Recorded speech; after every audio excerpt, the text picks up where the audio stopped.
Hello दोस्तों, कैसे हैं आप लोग? अच्छे तो है ना? ध्यान तो रखते हैं ना आप अपना? किसी और के भरोसे तो नहीं छोड़ा है आपने?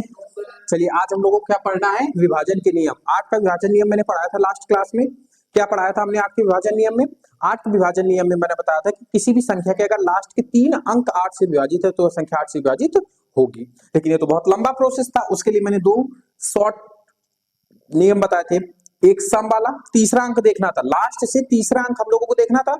तीसरा अंक यदि सम है तो हम केवल लास्ट के 2 अंकों से बनी संख्या को देखते हैं। अगर लास्ट की बनी 2 अंकों वाली संख्या यदि 8 से विभाजित है तो वह संख्या पूरी 8 से विभाजित हो जाएगी। अगर तीसरा अंक विषम आता है, जो इस साइड मैंने बताया था, तो हम लास्ट के 2 अंकों से बनी संख्या में क्या ऐड कर देते थे? 4 ऐड कर देते थे। 4 ऐड करने के बाद जो भी संख्या हमें मिलती थी, यदि वह संख्या 8 से विभाजित है तो पूरी संख्या 8 से विभाजित होगी। आज हम लोगों को पढ़ना है 9 से विभाजन का नियम। 9 का विभाजन नियम। अच्छा, 9 का विभाजन नियम क्या है? वही जो 3 का विभाजन नियम है, क्योंकि 9 किसकी फैमिली से बिलोंग करता है? 3 की फैमिली से। जैसे अगर मैं आपसे बोलूं कि 8 किसकी फैमिली से बिलोंग करता है, तो 2 की फैमिली से बिलोंग करता है। 2 4 8 6 नहीं है, 2 4 8, 2 की पावर 1 2, 2 की पावर 2 4, 2 की पावर 3 8, 2 की पावर 4 16, 2 की पावर 5 64, 2 दूनी 4 दूनी 8 दूनी 16 दूनी 32, सॉरी 32, और 2 की पावर 6 64 हो जाता है। तो ये 2 की फैमिली है ना। उसी तरीके से 3 की फैमिली क्या है? 3 की पावर 1 3, 3 की पावर 2 9, 3 की पावर 3 27, और 3 की पावर 4 81 हो जाता है। 3 त्रिको 9 त्रिका 27 त्रिको 81। ठीक है, तो 9 किसकी फैमिली से बिलोंग करता है? 3 की फैमिली से। तो 3 का नियम हमने क्या पढ़ा था? यदि अंकों का योग 3 से विभाजित हो जाता है तो वह संख्या 3 से विभाजित हो जाएगी। तो 9 में भी हम लोग क्या कंडीशन लगाएंगे? यदि किसी संख्या के अंकों का योग 9 से विभाजित है तो वह संख्या पूरी किससे विभाजित हो जाएगी? 9 से। अब मैंने एक शॉर्ट ट्रिक भी बताई थी, और 3 का एक्सपेंडेड फॉर्म भी मैंने बताया था कि हम 3 में अंकों का ही योग क्यों करते हैं। बताया था ना, ABCD एक संख्या मानी थी मैंने। ठीक है, तो अब हम लोग इसमें क्या लिखेंगे? 9 के विभाजन नियम में क्या लिखेंगे? यदि किसी संख्या के अंकों का योग 9 से पूर्णतः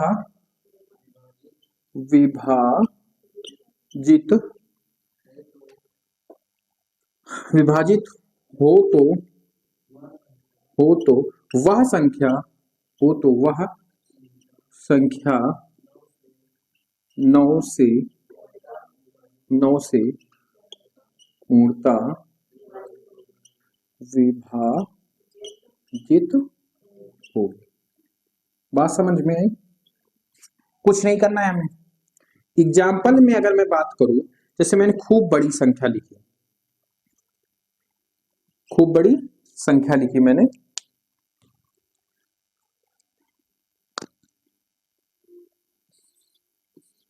जैसे मैंने कहा कि ये एक है 27 61 83, ये संख्या क्या 9 से विभाजित है?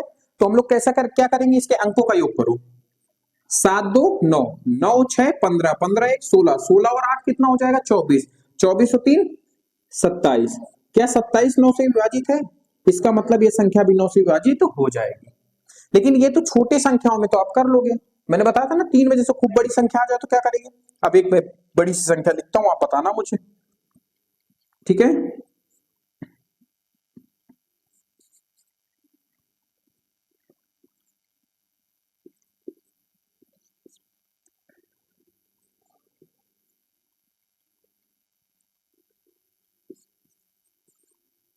तो 26 34, जैसे इतनी बड़ी संख्या है। अब ये पहला था। अब जैसे मैंने कहा कि अब ये बताओ, क्या यह संख्या 9 से विभाजित है या नहीं? तब क्या करेंगे?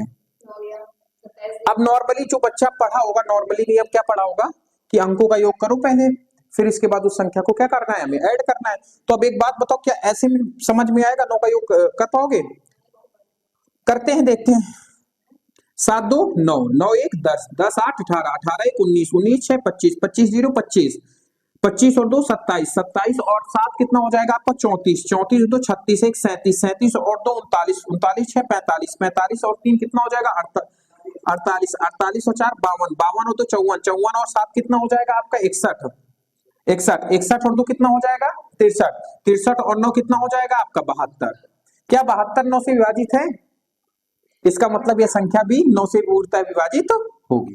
लेकिन अब आप एक बात बताओ, क्या इतना तेज जोड़ कर पाओगे? इतना फास्ट नहीं हो पाएगा ना, इतना फास्ट। तो अब हम लोग क्या करेंगे? अब हम लोगों को कुछ नहीं करना है, वही वाला निंजा टेक्निक। कौन कौन अंक किससे कट रहे हैं आपके? 9 से, बस वो देखना है। ये जोड़ वाला तरीका बता दिया, कर लोगे ऐसे। अब देखो, अब थोड़ा सा शॉर्ट ट्रिक बताते हैं। जो हम लोगों ने 3 में किया था ना, हमने क्या देखा था? जो जो संख्या 3 से कट रही हो उनको पहले काट दो, बाकी बची हुई संख्या आपस में जोड़ दो। अगर वो संख्या 3 से कट रही है तो बाकी कट जाएगी। वैसे ही 9 को करो। 9 से कौन कौन कट दे? देखो 27 कट जाएगा, 18 कट जाएगा, 16 नहीं कटेगा, 0 2 27 यहां कटेगा। और फिर इसके बाद देखो 7 2 ये 9 चला जाएगा, 7 2 9 72 ये भी चला जाएगा, 4 3 7 2 9 ये भी चला जाएगा, 6 2 8 1 9 ये भी चला जाएगा। बचा कितना हमारा यहाँ पे? ये 2 बचा है, 6 2 8 1 9, मतलब इन तीनों को मिला देंगे तो भी हमारा चला जाएगा। तो ओवरऑल कितना आ गया? 0। मतलब ओवरऑल इसका जो भी हम लोग कर रहे थे, कोई अंक बचा क्या? नहीं बचा। यह मतलब 9 से पूर्णतः विभाजित हो जाएगी। वही 3 वाला सिंपल नियम है। 3 में मैंने बहुत अच्छे से इसको एक्सप्लेन किया है, शॉर्ट फॉर्म को। ठीक है, तो ये समझ में आया ना 9 का विभाजन नियम। अंकों का योग, अगर किसी भी संख्या के अंकों का योग अगर 9 से विभाजित हो तो पूरी संख्या किससे विभाजित हो जाएगी? 9 से। अगर नहीं है तो नहीं विभाजित होगी, बात खत्म। ठीक है, तो 9 का विभाजन नियम समझ में आया, शॉर्ट फॉर्म पता है ना। जितने भी जो भी अंक दिया गया है फटाफट अब इसी में कर लो। देखो 27 भी आपका कट जाएगा, 8 1 9 मतलब 18 भी कट जाएगा, 6 3 9 ये दोनों भी कट जाएगा, मतलब ये संख्या भी किससे कट जाएगी आपकी? 9 से कट जाएगी। तो मिनटों में का काम है ना। तो हम लोगों ने, अच्छा एक बात बताओ कि कौन कौन से बहुत फास्ट करना सीखे हम लोग? जो मैंने अभी आपको विभाजन नियम बताए बिल्कुल फास्टली तरीके से कर सकते हो। देखो 2 कर सकते हो आप, इकाई का अंक देखना है दो के विभाजन नियम में। 3 वाला सेम ऐसे ही करना है काट पीट के। 4 का तो आप कर ही लोगे पक्का, 4 का भी हो जाएगा। 5 में 0 और 5 देखना है। 6 के विभाजन नियम इन दोनों को देखना है, ये भी आप इजीली कर लोगे। 7 थोड़ा सा लेंदी है, इकाई के अंकों को 2 गुना करना, बाकी बची संख्या में घटाना, या लास्ट 3 अंकों से बनी संख्या बाकी बचे अंकों की बनी संख्या का डिफरेंस अगर 7 से विभाजित हो तो पूरी संख्या 7 से विभाजित होगी। पहला नियम बड़ी वाली संख्याओं को सॉल्व करने में लगता है, सॉरी दूसरा नियम। और पहला नियम जो छोटी संख्याएं होती है 3 या 4 अंक वाली संख्याएं उनके लिए लगता है। तो 7 थोड़ा सा टिपिकल है तो उसको अलग रख देते हैं। 8 तो सरल है, मतलब जब पता हो तब तो सरल है ना, वैसे करना जो मैंने सिखाया मैं उसकी बात कर रहा हूँ। मैंने आज का नियम बिल्कुल चुटकियों में करना सिखाया। तीसरा अंक सम है तो लास्ट के केवल 2 अंक देखने हैं। तीसरा अगर विषम है तो लास्ट के 2 अंकों से बनी संख्या में 4 जोड़ देना है, देख लेना है कि कटेगी कि नहीं। तो 8 भी आपके लिए सरल हो गया, 9 को तो मैंने अभी बता दिया। तो देखो, और 11, ये 9 और 11 बस यही 2 को आपको दिमाग में रखना है। सॉरी हाँ, 7 और 11 इन्हीं 2 अंकों के जो विभाजन नियम है इनको क्या रखना है आपको दिमाग में रखना है। थोड़ा सा आपको डीप जाएंगे, बाकी इनको आप देख लोगे। और आप गारंटी शुदा मानो, मैं 110% आपसे ये बात कह रहा हूं कि अगर विभाजन नियम आपको आ गए हैं, विभाजन नियम पता है ना, तो आगे जितनी भी कक्षाएं आपकी आएंगी, जैसे आज स्कूल आ रहा है या फिर 11 आएगा 12 आएगा, इसमें आपको बहुत कम मैथ में दिक्कत होने वाली है, बहुत कम फंसोगे। क्योंकि मोस्टली काम केवल इन विभाजन नियमों से ही होता है। हर संख्या आपको ये पता होनी चाहिए कि किससे कट रही है किससे नहीं कट रही है। तो आपको अगर ये सरल फॉर्म पता है तो आप चटाचट बताते चले जाओगे कि कौन संख्या किससे विभाजित है किससे विभाजित नहीं। ठीक है, अभी ये गोला करने वाले आते हैं ना, देखो मैं आपको एक हिंट दे दूं, ये जो गोला करने वाले आते हैं ना क्वेश्चन आपके 20 नंबर वाले, आते कि नहीं आते? एमसीक्यू जिसको बोलते हैं हम लोग, गोला करने वाले आते 20 नंबर के। इन क्वेश्चनों को सॉल्व करने के लिए जो मैं विभाजन नियम अभी पढ़ा रहा हूं, जब आप 1 साल बाद हम रेगुलर मिलते हैं, 1 साल बाद जब आपका मैथ का पेपर आ रहा होता होगा उससे 1 महीना पहले इन्हीं विभाजन नियमों को मैं प्रयोग करके आपके चुटकियों में क्वेश्चन को सॉल्व करना बताऊंगा। उसमें आपको देखो, आप मैथ है, हाई स्कूल की मैथ है, तो आपको पूरा डिटेल में सॉल्व करना होगा कि नहीं करना होगा। लेकिन जो एमसीक्यू है उसमें तो आपका डिटेल नहीं मांगता है, उसमें तो सिर्फ आपका, अगर आपने गोला सही आंसर में लगाया है तो आपका नंबर मिलेगा, गलत लगाया तो नहीं मिलेगा। यही तो बात है ना, उसमें आपको सॉल्यूशन तो नहीं देखा जाता है। तो मैं सिर्फ उसको चुटकियों में करना बताऊंगा कि ये जो 20 नंबर आपको मिल रहे हैं ना, इसमें आप टाइम जाया मत करो। टाइम जाया किसमें करोगे? जो 30 नंबर का बचा हुआ है उसमें, 30 या 50 नंबर का, 50 नंबर के जितना क्वेश्चन बचे हैं जो सॉल्व करने वाले होते हैं उसमें। तो विभाजन नियम सीखना बहुत जरूरी है, ठीक है। तो विभाजन नियम समझ में आया ना, 9 का विभाजन नियम। अब इसको नोट कर लो, फिर इसके बाद 11 का विभाजन नियम करके आज से ही ये क्लास यहीं पे एंड कर देते हैं। कल से आपकी बुक सॉल्व कराते हैं, नई जो एनसीईआरटी अभी आई हुई है, ठीक है। नोट कर लो, फिर नेक्स्ट बात करते हैं नेक्स्ट स्लाइड में। चलिए दोस्तों, अब बात करते हैं हम लोग 11 के विभाजन नियम की। लास्ट नियम है हम लोगों का विभाजन का, 11 के आगे नहीं जाएंगे। 11 का विभाजन नियम मैं ऐसे बोल के बता दूंगा लास्ट में, 11 तक ही आपका सफिशिएंट है, सबसे इंपॉर्टेंट है 11 का, ठीक है। अभी तक आपने जो भी पढ़ा है उसमें सबसे इंपॉर्टेंट कौन सा है? 11 का नियम, जो आप पढ़ने जा रहे हैं, और थोड़ा सा लेंदी भी है, ठीक है। तो अगर हमें किसी संख्या को पता करना होता है कि 11 से ये कटेगी कि नहीं कटेगी, तो हम लोग क्या फॉलो करते हैं पता है? जैसे मान लो कि कुछ संख्या है, जैसे मान लो कि 4 अंकों वाली संख्या है, ये मैंने डंडी जो खींची है प्लेस वैल्यू है, जैसे मैंने कहा कोई नंबर लिख दिया ऐसे, ठीक है। तो अब ये सुनो मेरी बात, बहुत गौर से समझना सब लोग जो मैं कहने जा रहा हूं। ये जो इनका स्थान है ना, इन स्थानों का सम और विषम देखना है। फिर से सुनो मैं क्या कर रहा हूं, इन स्थानों का सम और विषम देखना है, अंकों का सम विषम मत देखने लगना। जैसे पहले नंबर पे आ रहा है तो 1 2 3 4, समझ में आई बात? तो सम स्थानों में आए हुए अंकों का योग, विषम स्थानों में आए हुए अंकों का योग का अंतर यदि 11 से विभाजित है तो पूरी संख्या 11 से विभाजित हो जाएगी। कुछ समझ में आया मैंने क्या कहा? विषम स्थान कौन कौन से? 1 3, इनके अंकों का योग करो, इनके अंक कौन कौन से? 2 और 1, तो 2 + 1 करेंगे कितना आया? 3। और सम स्थान कौन कौन से? 2 और 4, इनमें अंक कौन लिखे? 4 3 7। ये सम है या विषम है, इनमें हमें दिमाग नहीं लगाना है, बार बार मैं कह रहा हूं। ऊपर जो लिखे हैं उसमें दिमाग नहीं लगाना है, नीचे वाले स्थानों को हमें सम और विषम देखना है। 4 3 7, अब इनका डिफरेंस निकालो, 7 - 3 कितना आया? 4। क्या 4 11 या 11 का गुणज है? नहीं है, तो वह संख्या, यह संख्या 11 से विभाजित नहीं होगी। कुछ कुछ समझ में आया? थोड़ा सा दिमाग में चला आपके?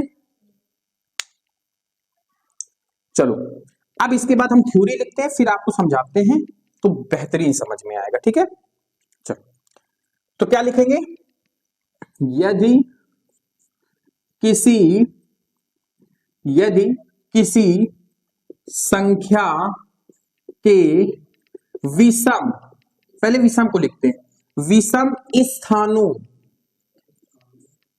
स्थान मतलब इकाई दहाई सैकड़ा वाले, विषम स्थानों में आए अंकों का योग, कॉमा, तथा सम स्थानों में आए हुए अंकों का योग, तथा सम स्थानों में आए हुए अंकों का योग, विषम सम स्थानों में आए हुए अंकों का योग का अंतर, मतलब इन दोनों योग का अंतर यदि 0, उनका अंतर यदि 0 आ जाए, या फिर 11 का गुणज, या 11 का गुणज, या 11 का गुणज हो तो वह संख्या 11 से पूर्णतः विभाजित होगी। नहीं समझ में आया? अब देखो एक एग्जांपल समझाते हैं। जैसे मैंने एक एग्जांपल लिखा है 32 463, 32 463, जैसे ये है। अब हमें देखो ऊपर अंक क्या लिखे हुए, इन पे डिपेंडेंसी नहीं रखनी कि सम है कि विषम है। हमें पहले विषम स्थानों का योग करो, तो पहले नंबर पे ये आता है, तो पहला, तीसरा और पांचवा, इनका योग कर दो। 4 3 7, 7 3 10, तो विषम स्थान कितने हैं? विषम स्थानों का योग कितना आया? विषम का योग कितना आया? विषम स्थानों का योग कितना आया 10। अब बात करते हैं सम स्थानों का योग। 6 दूई 8, 8 आया कि नहीं आया?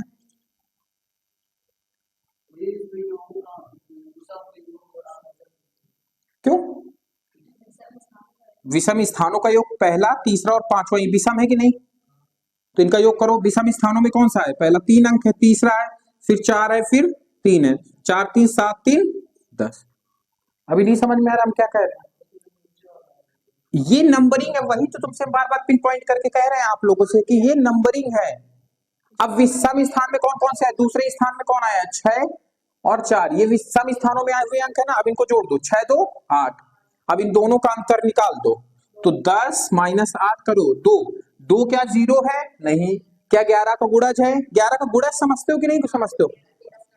हाँ ऐसे 11 गुणे 1 11, 11 गुणे 2 22, 11 गुणे 3 23, 33, 11 गुणे 4 44। ये 11 का पहाड़ा जिसको हम लोग कहते हैं, 11 के क्या है? मल्टीपल्स है। तो 11 आ जाए, 22 आ जाए, 33 आ जाए, 44 आ जाए, 55 आ जाए, 66 आ जाए, 77 आ जाए, 88 आ जाए, 99 आ जाए, या फिर 110 आ जाए। ठीक है, समझ में आई बात? ये सारे कोई भी अंक आ जाए तो इसका मतलब वो संख्या 11 से विभाजित हो जाएगी। एक एग्जांपल हम और लिखते हैं। 324 632, 324 632 जैसे ये है। अब इसमें हम लोग क्या करेंगे? वही विषम स्थान। अब देखो ऐसे लिखेंगे नहीं, विषम स्थान में आए ये है 2 4 6 2 8 8 2 10। विषम स्थान में कौन आया? 10। सम स्थानों में 4 3 7 7 3 10, 10 और 10 0। इसका मतलब ये संख्या डेफिनेटली किससे कटेगी? 11 से कट जाएगी। और चाहे काट के देख लो, 2 बार जाएगा, कितना आएगा यहाँ पे? 22, 10 बचा, 104 हुआ, कितनी बार गया? 9 बार, कितना बचा? 99 हुआ ना। सुनो देखो, इसको काट के देखो, 2 बार जाएगा, 22 आया, 10 आपका बचा, 2 4 और लिख देंगे तो कितना होगा? 104। और जब 104 में 11 का भाग देंगे तो 99 आएगा, मतलब 9 बार जाएगा। कैरी कितना बचा, मतलब कितना बचेगा? तो 1 इधर 4, मतलब 5 बचेगा। 56 हुआ, कितनी बार जाएगा? 5 बार। 55 में 1 बचेगा, कितना हुआ? 13। 13 में 1 बार जाएगा, 2 बचेगा। 13 में 1 ही बार तो जाएगा, 11 कम 11, 2 बचेगा।